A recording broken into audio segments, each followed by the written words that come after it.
Hello my guys, വെള്ളിയാഴ്ച വീക്കെൻഡിൽ എന്ന് പറഞ്ഞിട്ട് വണ്ടി എടുത്ത് ഞങ്ങൾ കറങ്ങാൻ ഇറങ്ങിയാട്ടാ. അപ്പോൾ നേരെ ഫുഡ് അടിക്കാൻ കയറി. അപ്പോൾ ഫുഡ് അടിക്കാൻ ഹോട്ടലിൽ കയറിയപ്പോൾ അവിടുത്തെ ആംബിയൻസ് ആണ് കേട്ടോ.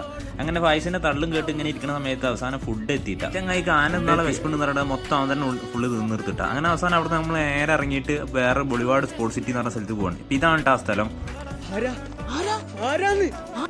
വീഡിയോ എടുത്തെടുത്ത് കാല് പോയി മതിലിടിച്ചതിന്റെ എഫക്റ്റ് ആണ് നിങ്ങൾ ഈ കാണുന്നത് കേട്ടോ, അല്ലാണ്ട് കുഞ്ഞിക്കുഞ്ഞിന്റെ ദിലീപല്ല കേട്ടോ. പുറത്തുനിന്ന് കാണുമ്പോൾ മെട്രോന്റെ ഫില്ലറാണെന്ന് തോന്നുമെങ്കിലും ഇത് അകത്തേക്ക് വരുമ്പോൾ വേറെ തന്നെ ലോകമാണ് കേട്ടോ. വിഷൻ 2013 ഭാഗമായിട്ട് റിയാദിൽ വരുന്ന വൺ ഓഫ് ദി മേജർ പ്രൊജക്റ്റായ ബോളിവാർഡ് സ്പോർട്സ് എന്ന പ്രൊജക്ടിന്റെ പബ്ലിക്കിനായി റീസെന്റ് തുറന്നു കൊടുത്ത ഒരു പാർക്ക് കൂടിയാണ് കേട്ടോ ഇത്. അതുപോലെ തന്നെ സൈക്ലിംഗ്, ജോഗിങ് തുടങ്ങിയ ഫിസിക്കൽ ആക്ടിവിറ്റീസിനെ പ്രൊമോട്ട് ചെയ്യുന്ന രീതിയിലുള്ള എന്റർടൈൻ സോൺ ആയതുകൊണ്ട് തന്നെ നല്ല വൈബാണ് ഇവിടെ.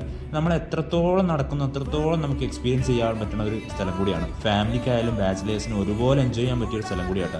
കുട്ടികൾക്കായാലും ഇവിടെ ആക്ടിവിറ്റീസ് ചെയ്യാനൊക്കെ ഭയങ്കര അടിപൊളിയായിട്ടുള്ള സ്ഥലം. മെയിനായിട്ട് നമ്മൾ ലൊക്കേഷൻ വിസിറ്റ് ചെയ്യാൻ വരുന്നവർ വെള്ളം, സ്നാക്സ് ഒക്കെ എടുത്ത് വന്നാൽ കുറച്ചുകൂടി നല്ലതാണ്. കാരണം ഇവിടുന്ന് നടക്കുമ്പോൾ ക്ഷീണിക്കുമ്പോൾ ഇവിടുന്ന് അടുത്ത ഷോപ്പുകളൊന്നുമില്ല. അപ്പോൾ അതുകൊണ്ട് അതൊക്കെ വാങ്ങി വന്നാൽ കുറച്ചുകൂടി നല്ലതായിരിക്കും. അപ്പോൾ ഇനി അടുത്ത വീഡിയോയിൽ നമുക്ക് ഇതിൽ അടിപൊളിയായിട്ട് കാണാം. ബൈ.